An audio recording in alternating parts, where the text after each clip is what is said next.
제롬 파월 연준 의장은 최근 지속적인 인플레이션 압력으로 인해 제한적인 통화 정책이 당초 예상보다 오랫동안 유지되어야 할 수도 있다고 밝혔습니다. 이르면 6월부터 금리 인하가 시작될 것이라는 이전 예상에도 불구하고 현재 경제 데이터에 따르면 금리 인하가 이제 9월에 시작될 수 있으며 신중한 접근 방식이 계속되고 있습니다. 반면 유럽 중앙은행 총재 크리스틴 라가르드는 ECB가 큰 경제적 충격이 없다는 가정하에 곧 금리 인하를 준비하고 있다고 밝혔습니다. 두 은행 간의 차이점은 제롬 파월과 연방준비은행 입장에서 보면 파월 의장의 금리 인하 연기 결정은 주로 미국의 지속적인 높은 인플레이션에 기인합니다. 경기 둔화 조짐에도 불구하고 인플레이션율은 연준의 목표치에 비해 여전히 높은 수준을 유지하고 있습니다. 경제 지표 또한 미국의 강력한 노동시장과 소비자 지출은 경제가 여전히 과열되고 있음을 시사하며 이는 금리 인하에 대한 보다 신중한 접근 방식을 정당화합니다. 조기 금리 인하는 인플레이션 압력을 완화하는 데 도움이 되기는커녕 오히려 악화시킬 수 있다는 생각입니다. 한편 크리스틴 라가르드와 유럽 중앙은행 입장은 유로존의 경기 침체나 경기 침체에 대한 더욱 긴급한 우려를 나타냅니다. 유럽의 인플레이션은 더욱 빠르게 냉각되고 있으며 경제 지표는 경제 성장을 장려하고 경기 침체를 방지하기 위해 보다 부양적인 통화 정책이 필요함을 시사하고 있습니다. 또한 유로존은 회원국 전체의 다양한 경제 여건을 포함하여 인플레이션 통제와 성장, 촉진 간의 균형을 복잡하게 만드는 등 고유한 과제를 안고 있습니다. 이러한 서로 다른 전략은 지역 경제 상황과 이러한 과제에 대한 중앙은행의 대응을 강조합니다. 파월 의장이 이끄는 연준은 인플레이션 재점화를 경계해 금리 인하를 주저하고 있는 반면 라가르드 의장이 이끄는 ECB는 경기 둔화와 디플레이션 압력 가능성을 더 우려하고 있어 통화 정책 완화가 타당합니다.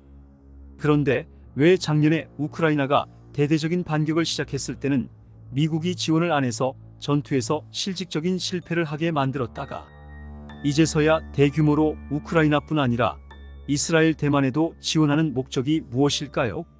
미국의 군사 지원 전략, 특히 우크라이나와 같은 국가들에 대한 지원의 타이밍과 규모는 복잡한 정치적, 전략적, 그리고 병참적 요인들에 의해 결정됩니다. 여기에는 국내외의 정치적 동기, 국제동맹과의 관계, 그리고 국방 자원의 가용성 등이 포함됩니다. 대규모 지원의 시기와 관련하여 몇 가지 주요 요소를 고려해 볼 수 있습니다. 정치적 및 전략적 계산. 미국의 외교 정책은 국내 정치와 국제적 상황에 의해 크게 영향을 받습니다. 대선이 가까워짐에 따라 행정부는 국내외에서 강력하고 결단력 있는 리더십을 보여주기를 원할 수 있습니다. 이는 국제적 지지를 끌어내고 동맹국을 안심시키며 국내 정치적 기반을 강화하는 방법이 될 수 있습니다. 변화하는 전략적 요구. 전쟁의 진행 과정에서 우크라이나의 군사적 요구가 변화하고 미국과 동맹국들이 보다 효과적인 지원을 할 수 있는 시점이 될 수 있습니다. 또한 기술적, 군사적 정보가 더 명확해지면서 미국은 지원의 형태와 규모를 조정할 수 있습니다. 국제적 동맹과 압력. 미국은 다른 나라들과의 동맹을 유지하고 강화하는 것을 중요하게 여깁니다.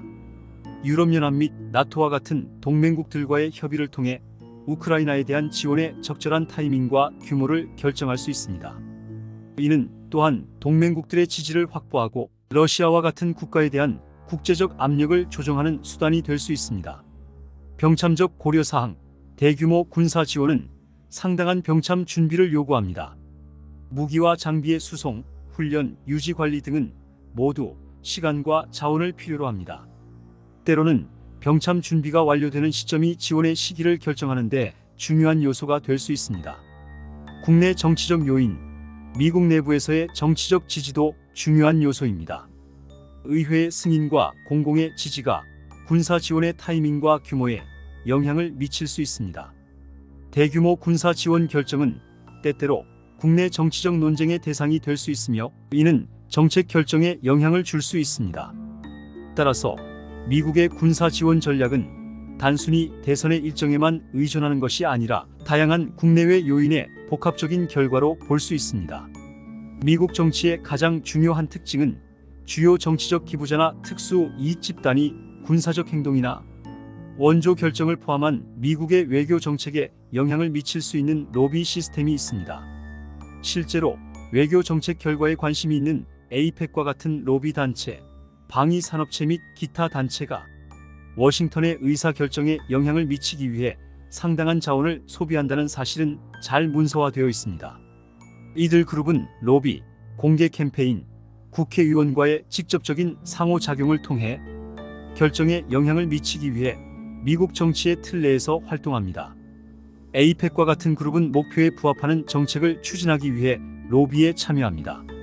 여기에는 종종 국제 포럼에서의 군사적 지원과 정치적 지원을 포함하여 이스라엘에 대한 미국의 지속적인 지원을 보장하는 것이 포함됩니다. 우크라이나와 대만과 같은 국가의 경우 러시아와 중국과 같은 이웃 국가의 위협에 대응하기 위해 안보 지원과 정치적 지원을 위해 로비하는 다른 그룹에서도 유사한 옹호 노력을 하고 있습니다.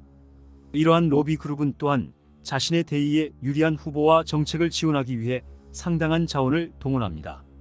이는 특히 자금 및 군사 지원과 관련하여 외교 정책 결정에 직접적인 영향을 미칠 수 있습니다.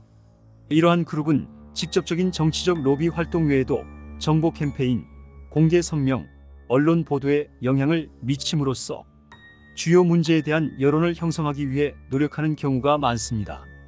이러한 원조 시기는 지정학적 상황, 미국 국내 정치, 국제 외교적 고려 사항 등 다양한 요인에 의해 영향을 받을 수 있습니다. 원조를 늘리려는 결정은 이들 국가에 대한 위협이 증가하거나 미국 외교 정책의 광범위한 전략적 변화의 일부와 동시에 이루어질 수 있습니다. 가장 중요한 이슈인 미국의 주요 전쟁과 금리 사이의 관계는 복잡합니다. 금리는 경제 상황, 통화 정책 목표, 전시 자금 조달의 특정 요구 등 다양한 요인의 영향을 받기 때문입니다. 가장 중요한 시기인 폴 볼커의 고금리 정책 시기는 중동 전쟁과 이란 혁명으로 인한 석유 파동으로 1979년부터 1987년까지 연방준비은행 의장이었던 폴 볼커는 미국 경제의 높은 인플레이션에 맞서기 위해 금리를 극적으로 인상했습니다. 1980년대 초에는 이 비율이 20%를 넘었습니다.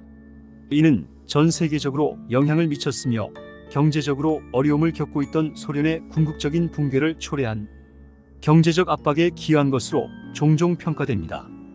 적대국의 경제에 영향을 미치기 위해 이자율과 같은 금융 도구를 사용하는 전략은 군사 전략을 보완할 수 있는 경제 전쟁의 일부입니다. 금리 인상은 실제로 글로벌 경제 상황에 영향을 미칠 수 있으며 특히 경제적으로 취약하거나 부채가 많은 국가에 영향을 미칠 수 있습니다. 그러나 그러한 전략은 광범위한 영향을 미쳐 세계 무역, 경제 안정성에 영향을 미칠 수 있으며 상당한 정치적 결과를 초래할 수 있습니다. 실제로 주로 인플레이션 통제를 목표로 하는 현재 미국의 고금리 환경은 경제 전략이 더 넓은 지정학적 경쟁의 도구로 사용되었던 과거 시나리오와 유사하게 더 넓은 지정학적 영향을 미칠 수 있습니다. 미국의 높은 금리는 달러 강세로 이어질 수 있으며 이는 달러 표시 부채 수준이 높은 국가에 압력을 가할 수 있습니다. 이는 잠재적으로 적대국의 경제를 약화시켜 군사작전에 자금을 조달하거나 정치적 안정을 유지하는 것을 더욱 어렵게 만들 수 있습니다. 또한 글로벌 자본을 미국 자산으로 끌어들여 다른 국가, 특히 신흥시장에서 자본이 유출됩니다. 이는 해당 지역의 경제적 불안정으로 이어질 수 있으며 이는 전략적으로 중요할 수 있습니다. 미국 내적으로는 경제 안정을 유지하기 위해서는 인플레이션 통제가 매우 중요하고 미국은 인플레이션을 억제함으로써 경제를 건전하게 유지하는 데 이는 해외에서 군사적, 지정학적 노력을 유지하는 데 필수적입니다. 마지막으로 글로벌 경제는 서로 연결되어 있으며 연준의 중대한 움직임은 전 세계적인 조정으로 이어질 수 있습니다. 다른 국가들은 이에 대응하여 정책을 조정해야 할 수도 있으며 이는 글로벌 경제력 역학의 변화로 이어질 수 있습니다. 그러나 경제 정책이 전략적 의미를 가질 수 있지만 금리 조정과 같은 통화 정책의 주요 의도는 인플레이션 통제 및 고용 유지와 같은 국내 경제 상황에 초점을 맞추는 경우가 많다는 점을 인식하는 것이 중요합니다. 지정학적 영향은 1차적 목표라기보다는 2차적 결과로 간주될 수 있습니다. 일어난 결과는 실제로 글로벌 갈등, 경제 정책, 자연재해 상호 연관성은 특히 저개발 국가에서 식량 불안과 같은 문제를 악화시킬 수 있습니다. 특히 중국에 일어나는 사회적 현상들을 보면 이런 전쟁 전략이 어떻게 결합하여 적성국의 사회적, 경제적 긴장을 고조시킬 수 있는지를 보여주는 대표적인 예입니다. 특히 곡물과 식용유의 주요 글로벌 공급국인 우크라이나와 같은 주요 지역에서 분쟁이 발생하면 공급망이 붕괴되고 전 세계적으로 가격이 상승할 수 있습니다.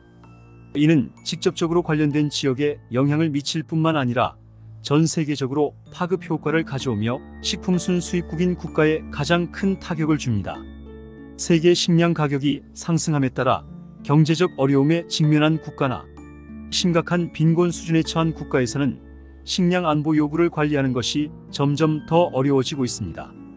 중국처럼 경기 둔화와 중국 내 글로벌 기업의 탈중국으로 농민 공등 저소득층의 일자리 감소가 일어나고 있는 나라에서는 식량 가격 상승이 심각한 어려움을 가져올 수 있습니다.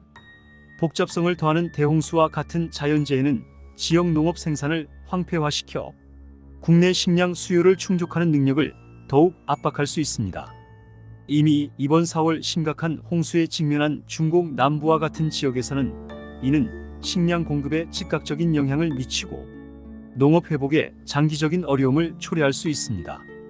이러한 문제들이 작용하면서 식량 가격 상승, 경기 침체, 자연재해 등이 결합되어 사회적 불안이 가중될 수 있습니다. 생계가 위협받고 있는 저소득 근로자와 농부 등 이미 취약하거나 소외된 인구는 특히 영향을 받을 수 있습니다. 이는 시위, 범죄율 증가, 광범위한 사회적 불안정으로 이어질 수 있습니다. 반면 중국 정부는 이 위기를 모면하기 위해 권위주의적 통제 사회인 일당 독재인 국가이기 때문에 지난 팬데믹에서 봤듯이 억압으로 국가 시스템을 유지하려고 노력할 것입니다. 이러한 위기 상황이 불러온 중국에서의 특이 현상으로 금 사재기가 급증하고 있습니다. 금 사재기는 몇 가지 중요한 요인에 의해 촉발되었습니다. 글로벌 기업의 탈중국은 중국 내에서 투자할 만한 대한 자산의 부족이 금으로의 투자를 촉진하고 있습니다. 특히 부동산 시장의 불확실성과 주식 시장의 변동성이 큰 영향을 미치고 있습니다. 또한 중국의 엄격한 환율과 자본 통제는 국내 투자자들이 글로벌 시장에 자유롭게 접근하기 어렵게 만듭니다. 이로 인해 국내 투자자들이 안정적인 투자처로 금을 선택하게 만듭니다. 뿐만 아니라 중국 중앙은행인 인민은행이 달러화 의존도를 낮추고 통화가치 하락에 대비해 금 매입을 지속하고 있다는 점도 중요합니다. 이러한 상황은 미국의 금리 정책과도 연결될 수 있습니다. 미국 연방준비제도가 인플레이션을 억제하기 위해 금리를 인상하면 이는 달러 강세를 불러일으키고 달러화와 연결된 글로벌 금융시장에 영향을 미칩니다. 이런 상황에서 금은 통화가치 하락이나 금융 불안정에 대비한 보호수단으로 인식될 수 있습니다. 이미 가계정 포함 9억 개의 계정을 보유하고 열성적인 채굴자 5,500만 명을 보유하고 있는 파이네트워크. 한국만 해도 수백 개의 소호가게에서 개인 간 거래가 가능한 파이네트워크. 중국인들이 탈중국을 하고 싶은 마음이 생기면 무겁고 반출이 불가능한 금을 선호할까요? 금의 대체 수단으로서의 파이코인은 어떤 의미가 있을까요? 초식 동물이 많아야 육식 동물도 풍족하게 살 수 있습니다.